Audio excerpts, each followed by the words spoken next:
Hello everyone, welcome to Learn Well. So today we will discuss company laws topic, that is lifting the corporate veil. This one is one of the most important topic in company law. First of all, इस topic को start करने से पहले आप सबको यह पता होना चाहिए कि कॉर्पोरेट वेल होता क्या है. A company is an artificial person in the eyes of law, is regarded as a separate entity and distinct from its member. Company की पहचान होती है as an artificial person in the eyes of law. यह हम जानते हैं कि company एक आर्टिफिशियल पर्सन है, तो कंपनी की आइडेंटिटी होती है, उसकी जो आइडेंटिटी होती है अपने मेंबर से अलग होती है. मींस कंपनी की अपनी पहचान होती है और मेंबर्स की अपनी पहचान होती है. Any of its member can enter into a contract with the company in the same manner as with the other individual. कोई भी member can enter into a contract with the company same उसी तरह जैसे बाकी लोग join करते हैं. Members की लायबिलिटी जो होती है वो लिमिटेड होती है, जितने के शेयर उन लोगों ने कंपनी में खरीद रखे हैं. कंपनी को हम स्यू भी कर सकते हैं और company can also sue anybody. एक कॉर्पोरेट वेल होती है मेंबर्स और कंपनी के बीच में, जो इनको अलग करती है एक दूसरे से. Further, a shareholder or a member of the company cannot be held liable for the act of the company even if he holds the entire share capital. Company के एक्शन के लिए कभी भी शेयर होल्डर को liable नहीं कर सकते हैं. कंपनी अपने एक्ट के लिए खुद जिम्मेदार होती है, क्योंकि कंपनी की अलग पहचान होती है और मेंबर्स की अलग पहचान होती है. The company's money and property belongs to the company and not to the shareholders. Company का पैसा और प्रॉपर्टी कंपनी को ही बिलोंग करता है, वो शेयर होल्डर का नहीं होता है. There is a veil between the shareholder members and the company. Share holders member और कंपनी के बीच में एक वेल होती है जिसको कॉर्पोरेट वेल कहते हैं, जो इन दोनों की पहचान को अलग अलग करती है. Let us discuss a case of Solomon versus Solomon company limited. This one is one of the most important case. इस केस में क्या हुआ था Solomon versus Solomon company limited में. सोलोमन नाम का एक पर्सन था, उसने कंपनी बनाई Solomon and Solomon company limited. Solomon की एक अपनी अलग पहचान थी और सोलोमन कंपनी लिमिटेड की अपनी अलग पहचान थी. सोलोमन एक ट्रेडर था जो शू का काम करता था. उसने एक कंपनी बनाई जिसमें उसकी वाइफ, उसकी डॉटर और उसके 4 बेटे मेंबर्स थे. इसने क्या करा, अपना बिजनेस एक कंपनी को बेच दिया 30,000 पाउंड्स में. बदले में कंपनी ने उसे 20,000 पाउंड्स के शेयर अलॉट किए और 10,000 पाउंड्स के डिबेंचर अलॉट किए सोलोमन को. सोलोमन डिबेंचर होल्डर बन गया. The company was later wound up because of excessive financial loss. At the time of winding up, the asset of the company amounted to 6,000 pounds, whereas its liability includes 10,000 pounds of debentures and 7,000 of unsecured creditors. क्या हुआ कि company Solomon और Solomon company limited को नुकसान हुआ, तो company wound up हो गई. वाइंडिंग अप के टाइम पर सारे एसेट को सेल आउट करके लाइबिलिटीज को पे करना होता है. एसेट्स 6,000 के थे, उसमें से लाइबिलिटीज में 10,000 डिबेंचर्स के थे और 7,000 के अनसिक्योर क्रेडिटर्स थे, जिनके ऊपर कोई भी सिक्योरिटी नहीं थी. एसेट्स को बेचकर सबसे पहले सिक्योर क्रेडिटर्स को पेमेंट होगी, फिर अनसिक्योर क्रेडिटर्स को पेमेंट होगी. The creditor puts up the claim that since the Solomon and Solomon Company Limited were the same entity, unsecured creditor should get the priority over the debenture holders. Unsecured creditors put up the claim कि Solomon और Solomon Company Limited तो same entity ही है, तो आप क्या करिए कि जो पेमेंट है हमें पहले होनी चाहिए, डिबेंचर होल्डर्स को बाद में होनी चाहिए. बट प्रायोरिटी किसको दी जाती है, सबसे पहले सिक्योर क्रेडिटर्स को. कोर्ट में यह डिसाइड हुआ कि सोलोमन और सोलोमन कंपनी लिमिटेड दोनों अलग एंटिटीज हैं, उनके बीच में एक कॉर्पोरेट वेल है, तो सोलोमन और सोलोमन कंपनी लिमिटेड कंपनी के साथ नहीं जोड़ा जाएगा. यहाँ पर जब एसेट्स को बेचेंगे तो सबसे पहले पेमेंट डिबेंचर होल्डर्स को होगी।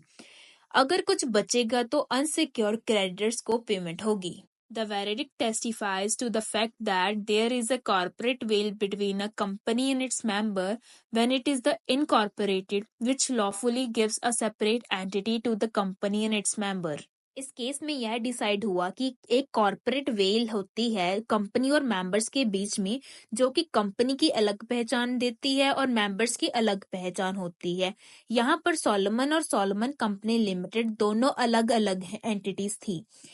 उनके बीच में एक कॉर्पोरेट वेल थी। हमें कॉर्पोरेट वेल के बारे में तो पता चल ही गया है कि कॉर्पोरेट वेल क्या होता है, but lifting the corporate veil क्या होता है हम उसके बारे में पढ़ेंगे। This principle of differentiating the legal entity of the company different from that of its shareholder may be referred to the corporate veil. Company की एंटिटी को शेयर होल्डर से अलग मानना ही कॉर्पोरेट वेल कहलाता है। सबको पता चल गया है कि कंपनी की पहचान अलग होती है और मेंबर्स की पहचान अलग होती है। If the legal entity of the corporate body is misused for the fraudulent purposes, the individual concerned with not to be allowed to take shelter behind the corporate entity of the company. अगर हम कुछ भी fraud करेंगे तो हमारा तो नाम नहीं आएगा, कंपनी जिम्मेदार हो जाएगी। अगर केस होगा तो कंपनी पर ही होगा, बट ऐसा नहीं कर सकते। कोर्ट ने लिफ्टिंग द कॉर्पोरेट वेल को इंट्रोड्यूस किया ताकि कोई भी फ्रॉड ना कर सके। अगर कोई पर्सन फ्रॉडुलेंट पर्पस करता है, कोई काम ऐसा किया जिससे धोखा दिया जाएगा कंपनी को। जैसा कि हम जानते हैं कि कंपनी एक आर्टिफिशियल पर्सन है, अपने आप तो फ्रॉड नहीं कर सकती है। सब काम कौन करता है? पर्सन ही तो करता है। तो कोर्ट ने कहा अगर कंपनी फ्रॉडुलेंट एक्टिविटीज में इन्वॉल्व होगी तो उस केस में कॉर्पोरेट वेल को लिफ्ट कर दिया जाएगा। जिस भी व्यक्ति ने यह काम किया होगा वो ही व्यक्ति इस फ्रॉडुलेंट एक्टिविटी का जिम्मेदार कहलाएगा। The concept of lifting the corporate veil is a changing concept. It can be lifted for the company too. Now we will discuss some exceptions. अब कौन कौन सी एक्सेप्शन है जहां कोर्ट कॉर्पोरेट वेल को उठा देता है, उन लोगों को जिम्मेदार बना देता है जिन्होंने यह काम किया हो। तो दो तरह की एक्सेप्शंस होती हैं, कॉमन लॉ एक्सेप्शन और statutory exception. First of all we will discuss common law exception. इसमें कॉर्पोरेट वेल को लिफ्ट कर दिया जाता है कोर्ट की तरफ से। सबसे पहली कॉमन लॉ एक्सेप्शन है determination of enemy character of the company. A company is not a natural person with the mind and conscience, but it may assume enemy character when a person in effective control of its affair or residents of enemy country, or wherever the resident are acting under the direction of the alien enemy. Court क्या करता है? Company का character enemy तो नहीं है, company हमारी दुश्मन company तो नहीं है।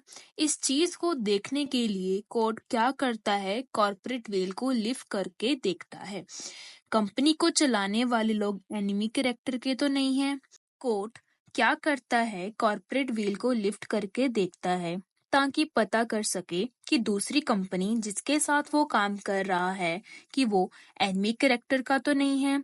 अगर कंपनी को होस्टाइल एलियन मैनेज कर रहे हैं तो कंपनी एनिमी कैरेक्टर की होगी।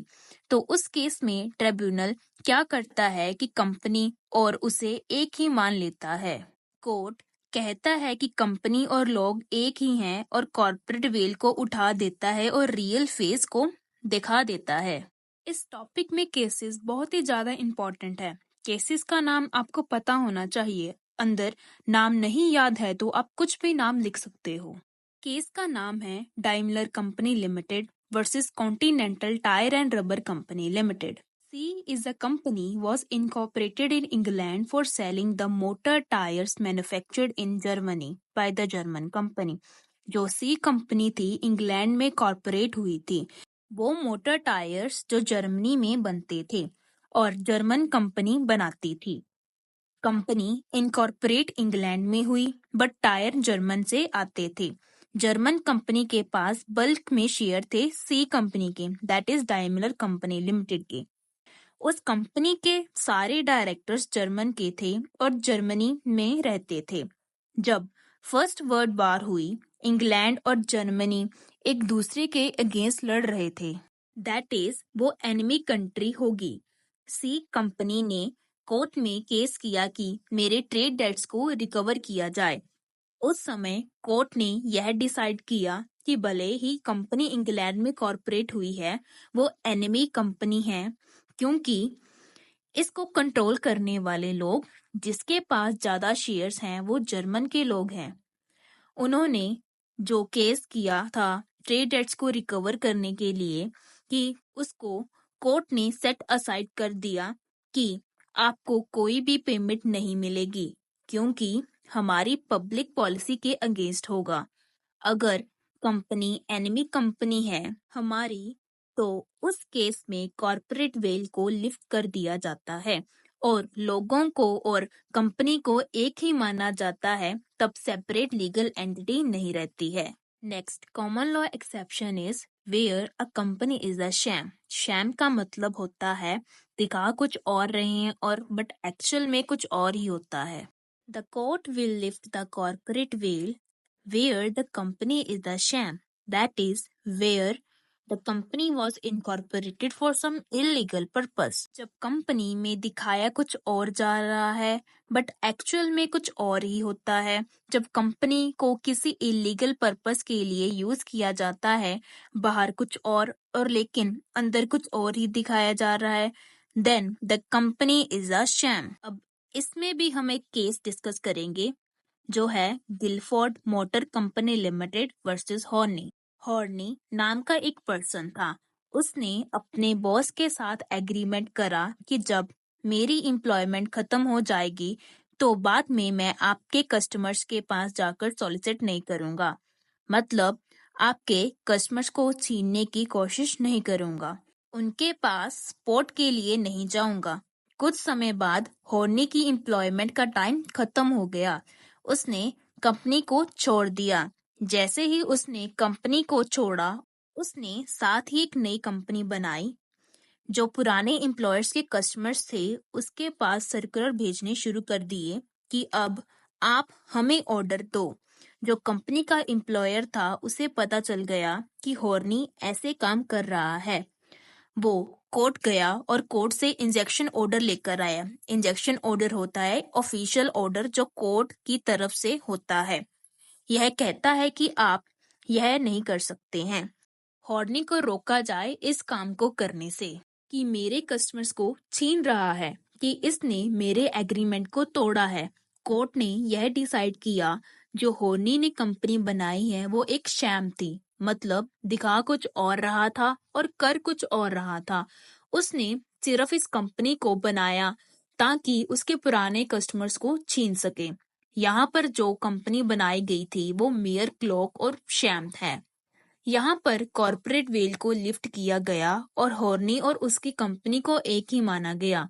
हॉर्नी और उसकी कंपनी अलग अलग पहचान नहीं है, वो एक ही है।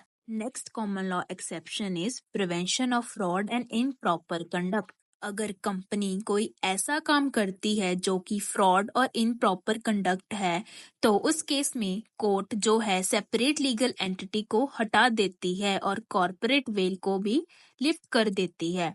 कंपनी और उसके मेंबर को एक ही माना जाता है।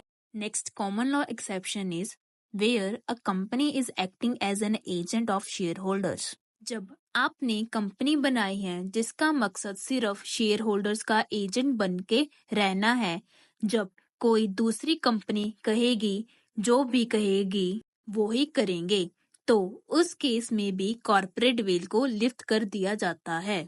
इसमें भी एक केस है जो कि हम एग्जाम्पल के थ्रू देखेंगे। एक इंग्लिश कंपनी फॉर्म की गई with the capital of 100 shares and जिसमें 90 शेयर्स जो थे वो अमेरिकन के थे। जो अमेरिकन था वो डायरेक्टर था यूनाइटेड स्टेट कंपनी का, और जो 10 शेयर्स थे वो ब्रिटिश के थे। जिनकी वो कंपनी थी, कंपनी ने एक फिल्म प्रोड्यूस की जिसका नाम था मॉनसून, और उस फिल्म का जो प्रोडक्शन है वो ब्रिटिश कंपनी ने फाइनेंस किया था। तो कोर्ट ने क्या करा कि रिफ्यूज कर दिया कि यह मानने से कि जो फिल्म है ब्रिटिश कंपनी ने बनाई है, क्योंकि ब्रिटिश कंपनी में सबसे ज्यादा शेयर किसके थे? अमेरिकन के थे, क्योंकि ब्रिटिश कंपनी जो है वो एक एजेंट की तरह काम कर रही थी। यूनाइटेड स्टेट फिल्म कंपनी का तो कोर्ट में रिफ्यूज कर दिया कि फिल्म उसने नहीं बनाई है, वो एक तरह से नॉमिनी और एजेंट की तरह काम कर रही थी, तो यहाँ पर भी कॉर्पोरेट वेल को लिफ्ट कर दिया। Next common law exception is protection of revenue. अगर आप कोई भी कंपनी बनाते हैं जिसका मकसद है सिर्फ टैक्स को बचाना है, तो उस केस में भी कॉर्पोरेट वेल को लिफ्ट कर दिया जाता है और मेंबर्स और कंपनी को एक ही माना जाता है। एग्जाम्पल, डी जो था बहुत ही ज्यादा वेल्दी मैन था, उसे बहुत ही ज्यादा डिविडेंड और इंटरेस्ट इनकम मिल रहा था। उसे यह डर था कि मुझे तो बहुत ही ज्यादा इनकम मिल रही है तो टैक्स भी बहुत ज्यादा पड़ेगा। तो उसने क्या करा कि अपने टैक्स को बचाने के लिए उसने 4 प्राइवेट कंपनी खोली और उसने अपनी सारी इनकम इन्वेस्टमेंट की फॉर्म में उन 4 कंपनी में लगा दी और उसके बदले में शेयर्स ले लिए, अपने इनकम को ट्रांसफर कर दिया और शेयर होल्डर बन गया। और क्या करा कि उसने उस कंपनी से लोन की फॉर्म में वापस ले लिया। अब इससे क्या हुआ कि कंपनी में इनकम इन्वेस्टमेंट की फॉर्म में चली गई तो उसका टैक्स बच गया और लोन की फॉर्म में वापस आ गया। उसने यह सब टैक्स को बचाने के लिए करा। इस केस में डी ने जो 4 कंपनीज बनाई है उन सबको एक ही माना और कॉर्पोरेट वेल को लिफ्ट कर दिया और बोला कि 4 कंपनीज की अपनी अलग अलग पहचान नहीं है, वो एक ही है। Next one is punishment of contempt of court. जो भी रिस्पॉन्सिबल होगा उसे पनिशमेंट दी जाएगी कोर्ट के द्वारा। अगर कंटेम्प्ट और कोई भी फ्रॉड कंपनी के द्वारा किया गया, then court can find the real offender, that who is the real offender by lifting the corporate veil. Second part of obligation is statutory obligation. It also have some sub parts that we will discuss below. First one is misstatement in prospectus. Misstatement means गलत statement in prospectus. Prospectus जो है वो कब issue किया जाता है? जब company ने शेयर्स इशू करने होते हैं, तब उस केस में प्रोस्पेक्टस इशू किया जाता है। अगर प्रोस्पेक्टस में यह होता है कि सारी चीजें ठीक होनी चाहिए, क्योंकि उसके बेस पर ही इन्वेस्टर है जो इन्वेस्ट करता है और शेयर खरीदते हैं। अगर प्रोस्पेक्टस में ही ऐसी स्टेटमेंट है जो कि गलत है और उस स्टेटमेंट के भरोसे इन्वेस्टर ने कंपनी के शेयर खरीद लिए जिसकी वजह से उनको लॉस हो गया है, तो उस लॉस की भरपाई कौन करेगा? वो लोग करेंगे जो जिम्मेदार हैं प्रोस्पेक्टस को बनाने के लिए।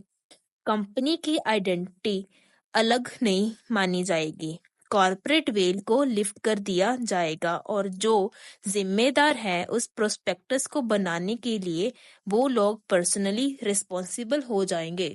Second one is miss description of companies name. अगर कंपनी का नाम और रजिस्टर ऑफिस का एड्रेस क्लियरली नहीं लिखा जाता है कोई भी डॉक्यूमेंट पर और या कॉन्ट्रैक्ट पर या बिल ऑफ एक्सचेंज पर या फिर किसी भी प्रॉमिसरी नोट पर, तो उस केस में जिसने भी यह गलती की है वो पर्सनली लाइबल हो जाएगा उस गलती के लिए। अगर कोई साइन कर देता है डॉक्यूमेंट और कंपनी का नाम गलत है उस पर, तो वो पर्सन पर्सनली लाइबल और पर्सनली रिस्पॉन्सिबल हो जाएगा जिसने यह गलती की है। Penalty will be charged upon of rupees 1000 of every day during which the default continues but not exceeding 1 lakh rupees.